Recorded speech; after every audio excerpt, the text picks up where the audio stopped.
CTET 2021 के लिए online form कैसे फिल करना है, इसके रिगार्डिंग इस वीडियो में हम लोग स्टेप बाय स्टेप बात करने जा रहे हैं। तो अंत तक जरूर जुड़े रहिएगा इस वीडियो के साथ। सबसे पहले सीबीएसई की ऑफिशियल वेबसाइट ctet.nic.in पर आपको विजिट करना है। आपके सामने कुछ ऐसा पेज लेआउट ओपन होगा। उसके बाद से नीचे स्क्रॉल डाउन होंगे तो ब्लू कलर से एक लिंक दिया गया है, अप्लाई फॉर सीटेट दिसंबर 2021। इस पर सिंपली आपको क्लिक कर देना है। वेबसाइट आपको एक नए पेज पर रीडायरेक्ट कर देगा, जहां पर राइट साइड में आपको, अगर पहले से आपने रजिस्ट्रेशन कर रखा है तो अपना एप्लीकेशन नंबर और पासवर्ड फिल करके आप साइन इन हो सकते हैं। लेकिन अगर अभी तक आपने अपना रजिस्ट्रेशन नहीं किया है तो लेफ्ट साइड में आपको न्यू रजिस्ट्रेशन करने का ऑप्शन दिया गया है। न्यू रजिस्ट्रेशन वाले लिंक पर आप क्लिक करेंगे तो फिर से वेबसाइट आपको एक नए पेज पर रीडायरेक्ट कर देगा। स्क्रीन पर आप देख पा रहे होंगे नया पेज ओपन हो गया है। कुल 4 स्टेप्स बताए गए हैं। पहले स्टेप में आपको रजिस्ट्रेशन करना है, दूसरे में एप्लीकेशन फॉर्म को फिल करना है, तीसरे में आप अपना इमेज अपलोड करेंगे और चौथे में फ़ी पेमेंट करने के साथ ही आप अपना फॉर्म कंप्लीट कर सकते हैं। यहाँ पर देखिए सबसे पहले आपको डाउनलोड इन्फॉर्मेशन बुलेटिन के लिए बोला जा रहा है। यहाँ पर लिंक दिया गया है, तो अगर अभी तक आपने नोटिफिकेशन नहीं पढ़ा है तो डाउनलोड करके नोटिफिकेशन को अच्छे से पढ़ सकते हैं।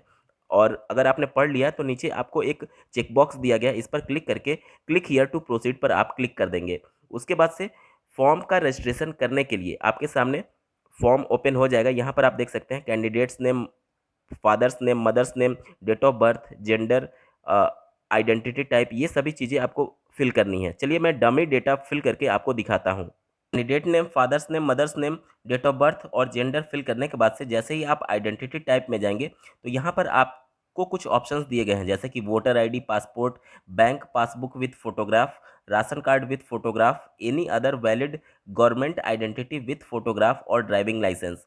अगर आपके पास इनमें से कोई भी नहीं है तो आप any other valid government identity photograph पर क्लिक करके आधार कार्ड का ऑप्शन फिल कर सकते हैं। यहाँ पर जैसे ही आप इस पर क्लिक करेंगे तो नीचे आपको ऑप्शन देगा inter valid government identity number, तो आप यहाँ पर अपने आधार कार्ड का नंबर फिल कर सकते हैं। या फिर अगर आपके पास वोटर आईडी है तो वोटर आईडी को सेलेक्ट करके आप नीचे उसका नंबर लिख सकते हैं। जैसे कि वोटर आईडी मैंने सेलेक्ट कर लिया। अब आपके कार्ड पर जो आइडेंटिटी नंबर होगा आपको यहाँ पर फिल करना है। एक डमी डेटा मैं फिल कर देता हूँ, ठीक है। उसके बाद से आप नीचे जाएंगे, कॉन्टैक्ट डिटेल में आपको एड्रेस पूरा फिल करना होगा। चलिए मैं एड्रेस फिल करता हूँ, फिर आगे का प्रोसेस देखते हैं। उसके बाद से नीचे आपको ईमेल एड्रेस अपना फिल करना है और उसके नीचे मोबाइल नंबर फिल करेंगे। अगर आपका कम्युनिकेशन एड्रेस और परमानेंट एड्रेस सेम है तो यहाँ पर आपको एक चेकबॉक्स दिया गया है, सेम एज प्रेजेंट एड्रेस। तो इस पर आप क्लिक करेंगे तो जो एड्रेस आपने ऊपर फिल किया था वही एड्रेस आपका परमानेंट एड्रेस में भी फिल होकर के आ जाएगा। उसके बाद से आपको पासवर्ड बनाना है। पासवर्ड सेलेक्ट करने के कुछ नियम है।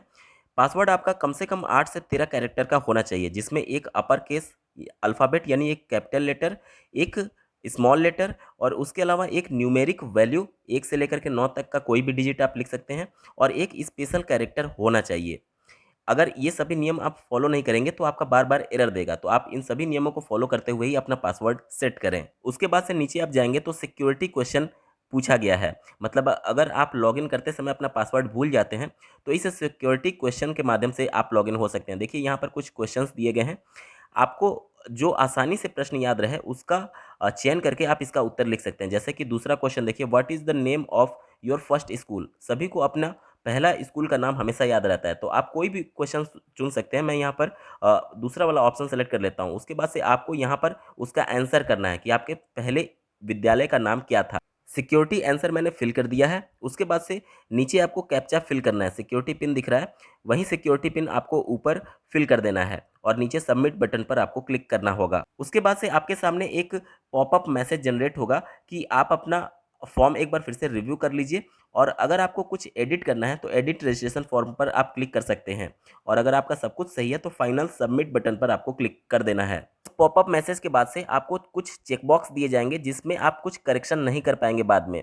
यहाँ पर देखिए, my name, father name, mother name, date of birth, gender, address, mobile number और ईमेल आईडी, इसमें आप भविष्य में कभी भी चेंज नहीं कर पाएंगे। तो आप एक बार क्रॉस वेरीफाई जरूर कर लीजिएगा कि आपके ये सभी डिटेल सही हैं। आप सभी चेकबॉक्स पर क्लिक कर देंगे। उसके बाद से नीचे जाएंगे तो यहाँ पर आई एग्री का एक और चेकबॉक्स होगा। उसके बाद से आप सबमिट एंड सेंड ओटीपी पर आपको क्लिक करना होगा। उसके बाद से आपके सामने एक और पॉपअप जनरेट होगा जिसमें आपसे पूछा जाएगा कि do you wish to submit registration form and get OTP, तो आपको यस पर क्लिक कर देना है। उसके बाद से जो आपने मोबाइल नंबर दिया था उस मोबाइल नंबर और जो मेल आईडी दिया था दोनों पर एक ओटीपी सेंड हुआ होगा। दोनों OTP को आप यहाँ पर फिल करेंगे और फाइनल सबमिट पर आपको क्लिक करना है। फाइनल सबमिट के बाद से आपके रजिस्ट्रेशन का प्रोसेस कंप्लीट हो जाएगा। उसके बाद से देखिए यहाँ पर लेफ्ट साइड में verify mobile number and email ID, तो दोनों पर आपका वेरीफाइड हो जाएगा, ठीक है। उसके बाद से आपको रजिस्ट्रेशन नंबर मिल जाएगा यहाँ पर और एप्लीकेशन नंबर मिल जाएगा। और उसके बाद से यहाँ पर देखिए रजिस्ट्रेशन फॉर्म कंप्लीटेड दिखा रहा है। उसके बाद से application form incomplete, upload document incomplete और फी इनकम्प्लीट दिखा रहा है। उसके बाद से आप नीचे जाएंगे और यहाँ पर कंप्लीट एप्लीकेशन फॉर्म का लिंक दिया गया, इस पर आपको क्लिक कर देना है। एक नया पेज रीडायरेक्ट हो जाएगा आपके स्क्रीन पर। रजिस्ट्रेशन करते समय जो बेसिक डिटेल आपने भरी थी, जैसे कि candidate name, gender, date of birth, father's name, mother's name, वो बाय डिफ़ॉल्ट आपके फॉर्म में आ जाएगा और आगे के प्रोसेस को आपको कंप्लीट करना होगा। नेशनलिटी में आप इंडियन फिल कर देंगे। उसके अलावा कैटेगरी नीचे दिया गया है, कैटेगरी में आप अपने अनुसार भर सकते हैं, तो यहाँ पर आप अपने अनुसार भरिएगा। यहाँ पर मैं OBC नॉन क्रीमी लेयर को सेलेक्ट कर लेता हूँ। उसके बाद से पर्सन विथ डिसेबिलिटी, अगर आपके में कोई डिसेबिलिटी होगी तो यस करिएगा, अन्यथा कंडीशन में आपको नो करना है। उसके बाद से नीचे लैंग्वेज 1 और लैंग्वेज 2 का ऑप्शन दिया गया है। लैंग्वेज 1 में मैंने बाय डिफ़ॉल्ट हिंदी ले लिया। आप हिंदी, अंग्रेजी, संस्कृत में से कोई भी लैंग्वेज चुन सकते हैं। हालांकि CBSE के द्वारा 22 लैंग्वेजेस का ऑप्शन दिया गया है। आप जिस भी लैंग्वेज में कंफर्टेबल होंगे आप अपने अनुसार लैंग्वेज चुन सकते हैं। यहाँ पर लैंग्वेज 1 में मैंने हिंदी ले लिया और लैंग्वेज 2 में मैं अंग्रेजी को सेलेक्ट कर लेता हूँ। उसके नीचे आपको एम्प्लॉयमेंट स्टेटस फिल करना है। अगर आप नॉट एम्प्लॉयड हैं तो पहले ऑप्शन को सेलेक्ट कर सकते हैं, टीचर के रूप में एम्प्लॉयड हैं तो दूसरे को, और अगर किसी दूसरे विभाग में टीचर के अलावा एम्प्लॉयड हैं तो तीसरे ऑप्शन को सेलेक्ट कर सकते हैं। यहाँ पर मैं नॉट एम्प्लॉयड को सेलेक्ट कर लेता हूँ। उसके बाद से नीचे आपको अप्लाइंग फॉर ऑप्शन दिखेगा।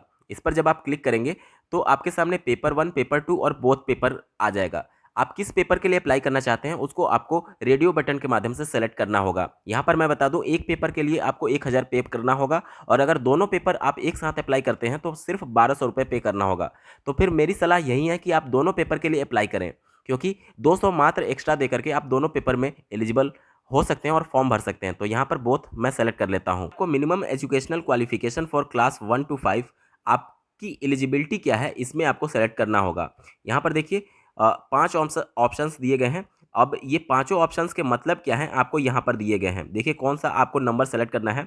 अगर आप सीनियर सेकेंडरी में 50% अंकों के साथ पास हैं, इसके अलावा 2 year diploma in elementary course किया हुआ है, तो आपको ऑप्शन नंबर 1 भरना है। कहने का मतलब अगर आप इंटर पास हैं और DLED किया हुआ है तो ऑप्शन 1 भरेंगे, 1 नंबर भरेंगे।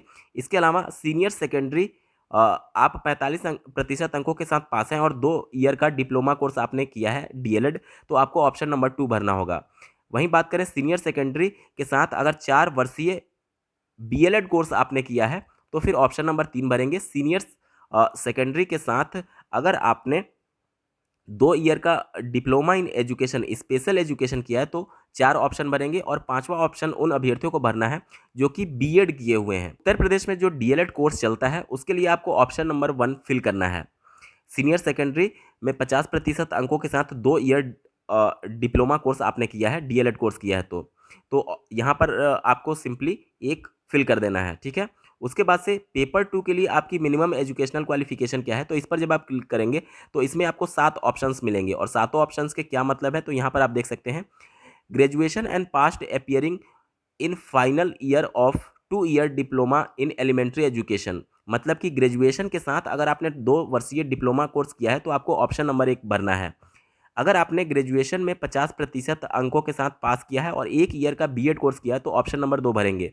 अगर आपने ग्रेजुएशन 45% अंकों के साथ और 1 ईयर का BEd कोर्स किया है तो ऑप्शन नंबर 3 भरेंगे। अगर आपने इंटरमीडिएट में 50% अंकों के साथ 4 वर्षीय BLED कोर्स किया है तो आप ऑप्शन नंबर 4 भरेंगे। अगर आप इंटरमीडिएट में 50% अंकों के साथ 4 वर्षीय BA BSc और BA BEd कोर्स किया हुआ है तो उस कंडीशन में आप ऑप्शन नंबर 5 भरेंगे।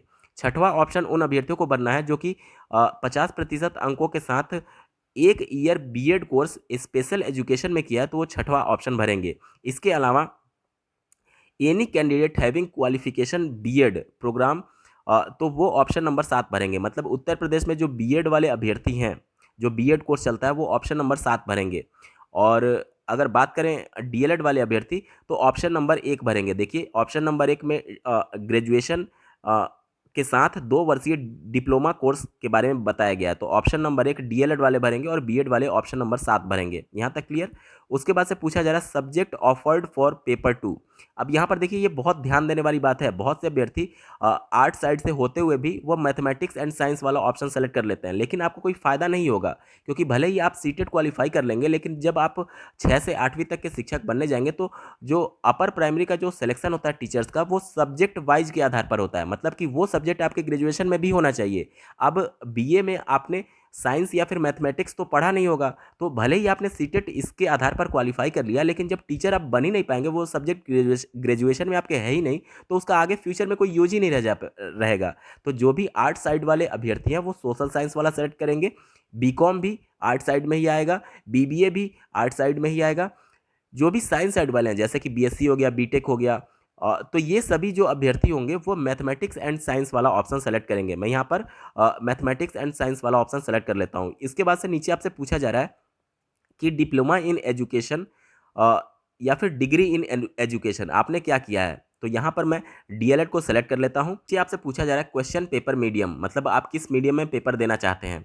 यहाँ पर इसका कोई मतलब नहीं होता है, क्योंकि पेपर आपको हिंदी और अंग्रेजी दोनों में मिलेगा। ऑनलाइन पेपर होने जा रहा है, वहाँ पे आपको एक सेलेक्ट करने का ऑप्शन होता है हिंदी अंग्रेजी। आप किसी भी प्रश्न को उसी समय ट्रांसलेट कर सकते हैं। मतलब अगर आप हिंदी में हैं और उस प्रश्न को अंग्रेजी में देखना चाहते हैं तो उस ऑप्शन को क्लिक करेंगे तो आपका जो प्रश्न पत्र होगा वह अंग्रेजी में ट्रांसलेट हो जाएगा। तो इसको लेकर के आप कोई भी ऑप्शन सेलेक्ट कर सकते हैं, इससे आपको कंफ्यूज होने की ज़रूरत नहीं है। दोनों मीडियम में आपको पेपर मिलेगा, हिंदी और अंग्रेजी दोनों में।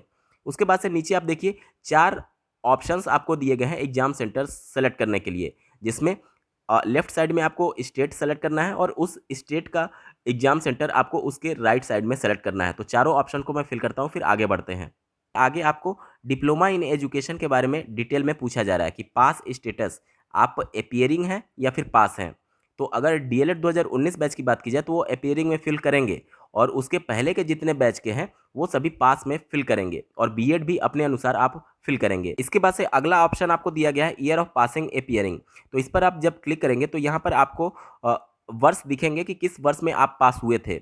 डीएलएड 2018 बैच की अगर बात की जाए तो उनका जो फाइनल रिजल्ट आया था वो वर्ष 2021 में जारी किया गया था। भले ही आपका प्रशिक्षण वर्ष 2020 में समाप्त हो गया हो, लेकिन यहाँ पर ईयर ऑफ पासिंग पूछा जा रहा है कि किस वर्ष आपने पास किया था। तो आप 18 बैच के हैं तो वर्ष 2021 लिखेंगे। कहने का मतलब है कि आपका फाइनल सेमेस्टर का रिजल्ट जिस वर्ष में घोषित हुआ था उस वर्ष को आपको फिल करना है। बात करेंगे अब अगले पॉइंट की। यहाँ पर देख सकते हैं कोर्स स्ट्रीम नेम आपसे पूछा जा रहा है, तो यहाँ पर बाय डिफ़ॉल्ट आपको एजुकेशन, एलिमेंट्री एजुकेशन दिखेगा, आप इसको फिल कर देंगे। इसके बाद से आपको दिखेगा बोर्ड, इंस्टीट्यूशन, यूनिवर्सिटी नेम, जिसमें परीक्षा नियामक प्राधिकारी जो आपका बोर्ड है डीएलएड के कंडीशन में, एग्जाम रेगुलेटरी अथॉरिटी प्रयागराज, वह ऑप्शन में नहीं दिखेगा। तो सबसे नीचे जब आप स्क्रॉल डाउन होकर के जाएंगे तो आपको एक अदर्स का ऑप्शन दिखेगा, इस रेडियो बटन पर आपको क्लिक कर देना है। बोर्ड यूनिवर्सिटी नेम आपको लिखने के लिए ऑप्शन आ जाएगा, यहाँ पर आप अपने बोर्ड का नाम लिख सकते हैं। अगर पीएनपी से आप हैं तो एग्जाम रेगुलेटरी अथॉरिटी, जिसे हिंदी में परीक्षा नियामक प्राधिकारी बोला जाता है, तो यहाँ पर आप पूरा लिख सकते हैं एग्जाम रेगुलेटरी अथॉरिटी। बहुत से लोगों का कन्फ्यूजन होगा कि बोर्ड में एससीईआरटी होगा या फिर एग्जाम रेगुलेटरी अथॉरिटी यानी पीएनपी होगा। तो देखिए जो आपका फाइनल रिजल्ट जारी होता है वो एग्जाम रेगुलेटरी अथॉरिटी के माध्यम से ही जारी होता है, और आपका बोर्ड भी परीक्षा नियामक प्राधिकारी ही है। एससीईआरटी निश्चित तौर पर उसकी सहायक संस्था है जो कि उसे निर्देशित करती है, लेकिन आपका बोर्ड जो है वह पीएनपी यानी कि एग्जाम रेगुलेटरी अथॉरिटी ही है। उसके बाद से आपको रिजल्ट मोड पर क्लिक करना है, यहाँ पर आपको परसेंटेज क्लिक कर देना है। ठीक है, 3 कॉलम खुल करके आ जाएंगे, पहला टोटल मार्क्स का, दूसरा ऑब्टेन्ड मार्क्स का, और तीसरा परसेंटेज का। तो यहाँ पर देखिए अगर आप अपीयरिंग में फिल किए होते तो ये मार्क्स वाला ऑप्शन आपके सामने नहीं आता, ये तभी आएगा जब आप पास्ड फिल करेंगे अपने डीएलएड कोर्स में। ठीक है, उसके बाद से टोटल मार्क्स में यहाँ पर मैं भर देता हूँ 3200, और मार्क्स ऑब्टेन्ड में मैं भर देता हूँ 2600। आप अपने अनुसार सही सही फिल करिएगा। उसके बाद से आपका जो परसेंटेज है वो ऑटोमेटिक फिल हो जाएगा। उसके बाद से इंस्टीट्यूट पिन कोड पूछा जा रहा है, आपका इंस्टीट्यूट का जहाँ पर था वहाँ का पिन कोड आपसे मांगा जा रहा है, तो यहाँ पर मैं पिन कोड फिल कर देता हूँ। उसके बाद से नीचे कैप्चा फिल करते हुए आपको सबमिट बटन पर क्लिक कर देना है। उसके बाद से एक पॉपअप जनरेट होगा जिसमें आपसे वहीं फिर से बोला जाएगा कि इस दिए गए चेकबॉक्स को क्लिक करिए और इसमें आप फिर से कोई भी करेक्शन नहीं कर पाएंगे और फाइनल सबमिट पर आपको क्लिक करना है। तो इस सभी चेकबॉक्स पर आप क्लिक कर देंगे। उसके बाद से आई एग्री पर क्लिक करते हुए फाइनल सबमिट बटन पर आपको क्लिक कर देना है और फिर यस कर देना है। एक नया पेज आपके सामने ओपन होगा जिसमें बताया जाएगा कि रजिस्ट्रेशन और एप्लीकेशन फॉर्म आपने कंप्लीट कर लिया है। उसके बाद से आपको डॉक्यूमेंट अपलोड करने होंगे। डॉक्यूमेंट अपलोड करने के लिए यहाँ पर नीचे जाएंगे तो अपलोड डॉक्यूमेंट लिखा गया है, इस पर आपको क्लिक कर देना है। यहाँ पर आपको बताया जा रहा है कि जो आपका फोटोग्राफ होगा वो 10 केबी से 200 केबी के बीच में होना चाहिए और जो सिग्नेचर होगा वह 4 से 30 केबी के बीच में होना चाहिए। तो आप पहले से अपना सिग्नेचर और फोटोग्राफ स्कैन करके रख लेंगे और यहाँ पर चूज फाइल पर क्लिक करके उसको सेलेक्ट कर लेंगे। फोटोग्राफ और सिग्नेचर चूज फाइल करने के बाद से आप अपलोड बटन पर क्लिक कर देंगे। उसके बाद से आपका फोटोग्राफ और सिग्नेचर दोनों सक्सेसफुल अपलोड होने का मैसेज आ जाएगा। दोनों फाइल अपलोड होने के बाद से जब आप नीचे जाएंगे तो यहाँ पर सिक्योरिटी पिन यानी कैप्चा फिल करके आपको सबमिट बटन पर क्लिक करना है। स्क्रीन पर एक पॉपअप मैसेज जनरेट होगा, डॉक्यूमेंट अपलोडेड सक्सेसफुली, आपको ओके बटन पर क्लिक कर देना है। 4 स्टेप्स में से 3 स्टेप आपने कंप्लीट कर लिया, पहला रजिस्ट्रेशन का, दूसरा एप्लीकेशन फॉर्म का और तीसरा डॉक्यूमेंट अपलोड का। उसके बाद से आपको फ़ी पेमेंट करना है। इसके लिए पे एग्जामिनेशन फ़ी पर आप क्लिक करेंगे। इस पर जैसे ही क्लिक करेंगे तो आपको ये पेमेंट गेटवे पर रीडायरेक्ट करेगा। आप स्क्रीन पर देख पा रहे होंगे।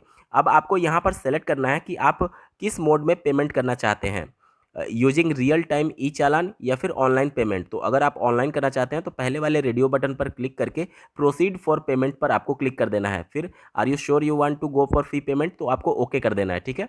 उसके बाद से एक नया पेज रीडायरेक्ट होगा आपके स्क्रीन पर, आप देख पा रहे होंगे। ये देखिए, यहाँ से आपका पूरा डिटेल आ जाएगा, आपका नाम, आपका application number, date of birth और कितना फ़ी पेमेंट करना है। उसके बाद से यहाँ पर जब आप नीचे जाएंगे तो यहाँ पर आप देख सकते हैं डेबिट कार्ड, क्रेडिट कार्ड और नेट बैंकिंग से आप पेमेंट कर सकते हैं। तो इस रेडियो बटन पर आप क्लिक करेंगे। उसके बाद से प्रोसीड फॉर पेमेंट पर आपको क्लिक कर देना है।